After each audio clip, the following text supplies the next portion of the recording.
मसीह मेरे प्रिय भाई बहनों, एक बार फिर से मैं यीशु मसीह नाज़री के नाम से स्वागत करता हूँ। जैसे आज का विषय, कौन है वे जो जीवन का मुकुट पाएंगे।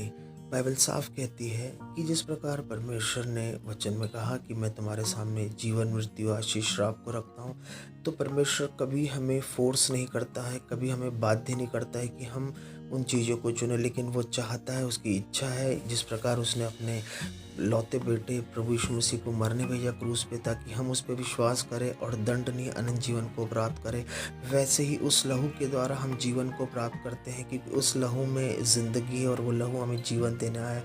इस पृथ्वी पे हम मरा हुआ जीवन जीते, इस पृथ्वी पर हम एक तरीके से पाप में जीवन जीते हैं, लेकिन प्रभु यीशु मसीह के द्वारा हमारा उद्धार होता है। लेकिन फिर भी एक लंबे समय तक जब हम इस पृथ्वी पर जीते हैं, जैसे हमें आयु के वर्ष दिए 70 और बल से अधिक 80 दिए हैं, दीर्घायु का जीवन दिया है। ये जीवन हम कब पाते हैं? तब जब हम पवित्रताई में चलते हैं, तब हम जब परमेश्वर के लिखे हुए वचन को मानते हैं और उसके अनुसार चलते हैं और सुनकर विश्वास करते हैं। वचन को सुनने वाले नहीं परंतु वचन पे चलने वाले बनते हैं। मेरे प्रियो, बाइबल का वचन साफ कहता है, 2 कुरिन्थियों 2:14 में लिखा है कि परमेश्वर का ये वादा है कि वो प्रतिदिन हमें यीशु मसीह में जय के उत्सव में लेके चलता है।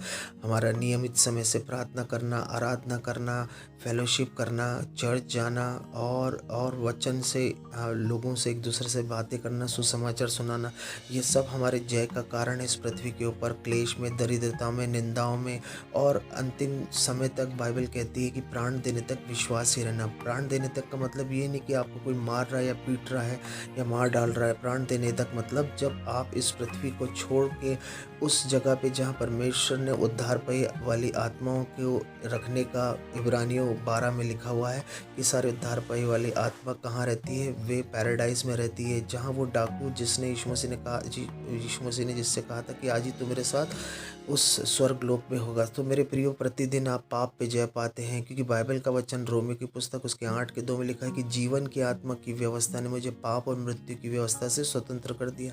तो बाइबल इस बात को जोर जोर से चिल्ला चिल्ला के पुकार के कहती है कि सुन मेरे बेटे, जीवन को ले लेना, मृत्यु को नहीं, आशीष को ले लेना, श्राप को नहीं। मेरे प्रियो, मसीह में चलना एक सौभाग्य है हम सबका। सो आप जानते हैं कि परमेश्वर जो जयवंत का परमेश्वर हमें प्रतिदिन जय के उत्सव में लेके चलता है। हम मसीह में जयवंत से भी बढ़कर है, बाइबल साफ कहती है। तो परमेश्वर ने हमें जयवंत से बढ़ के बनाया। शैतान की व्यभिचार और पाप और उसकी सारी योजनाओं पे जो परमेश्वर ने योजना बनाई, लाभ की है, हानि की नहीं है, वो अंत में हमारी आशाओं को पूरी करेगा। यीशु मसीह पहली और अंतिम आशा मेरे प्रियो। तो हमें इस आशा में बने रहना, हमें इस विश्वास में बने रहना, शैतान की युक्ति और योजनाओं से परे रह के, क्योंकि वो हर दिन अपनी चालों को हमारे सामने फेंकता है, इंटरनेट के द्वारा, मोबाइल के द्वारा और बहुत सारी ऐसी चीज़ें हैं, सोशल मीडिया के द्वारा आज ऐसे द्वार खोल चुका है शैतान कि जहां हमें वो लालच देता है। तो मेरे प्रिय, वचन की जो शिक्षा पाता है वो प्रतिदिन जय में चलता है। वचन को पढ़ना ही हमें जय में लेके जाता है।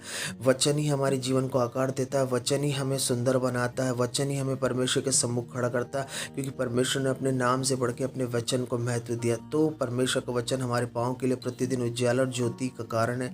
वचन हमें नमकीन बनाता है। वचन कहता है कि हम उस पहाड़ पर, उस नगर के समान है जो उज्याला देने वाले। वचन ही हमें ज्योति बनाता। सो मेरे प्रियो, सो जब हम ज्योति में है, ज्योति की संतान है, यीशु मसीह ज्योति का परमेश्वर है, उसने हमें अंधकार से उजियाले में लेकर आया, शैतान के अधिकार से परमेश्वर के अधिकार में लेकर आया और मिरास में सहभागी ठहराया, अपने पवित्र लोगों के साथ सहभागी ठहराया और हमें छुटकारा दिया अपने लहू के द्वारा।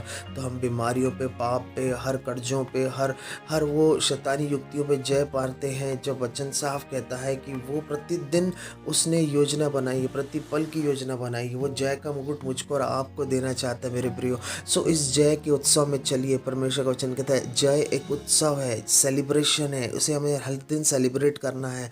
निंदाओं में, क्लेश में, दरिद्रताओं में, अविश्वास पर हमें फतह पानी है, क्योंकि वो फतह यीशु मसीह दे चुका है। सो बाइबल कहती है, पहला यूहन्ना उसके 4:4 में लिखा है कि हे बालको, हे प्रियो, तुमने तो उस दुष्ट पे जय पाई। अब जो तुम्हारे अंदर संसार में उससे बढ़कर तुम्हारे अंदर है।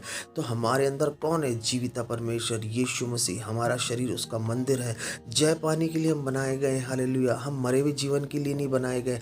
जब हम वचन लेके प्रार्थना करते हैं और वचन के माध्यम से हमें चंगाई मिलती, कर्जों पे मुक्ति मिलती, कोर्ट कोर्ट कचहरियों पे न्याय में हम मुकदमे को जीतते, हमारे बच्चे इस पृथ्वी पर पराक्रमी बनते हैं। तो जब हम जय के उत्सव में चलते, परमेश्वर उसका प्रतिफल हमें उन दिनों में देगा। बाइबल का वचन साफ कहता है, पौलुस इस बात को कहता है, अपोस्टल पौलुस, कि मैंने अपनी दौड़ को पूरा किया, विश्वास की, और मैं अर्थ के समान उंडेला जाता हूँ। अब मैं कूच करके परमेश्वर के पास जाऊँगा और उस मुकुट को प्राप्त करूँगा, अर्थात उस जीवन के मुकुट को। मेरे प्रिय, हम सब के लिए मुकुट रखा है जो मसीह में जयवंत का जीवन जीना चाहते, पाप से परे और आनंद से और धीरज से, प्रेम से, विश्वास से, क्लेश से दूर होके वो सब जीवन हमें पा चुके। मसीह यीशु में स्वर्ग स्थान में हम आशीष के भागी हो चुके हैं। परमेश्वर आपको आशीष दे, इस वचन के माध्यम से आप जय पाए प्रतिदिन।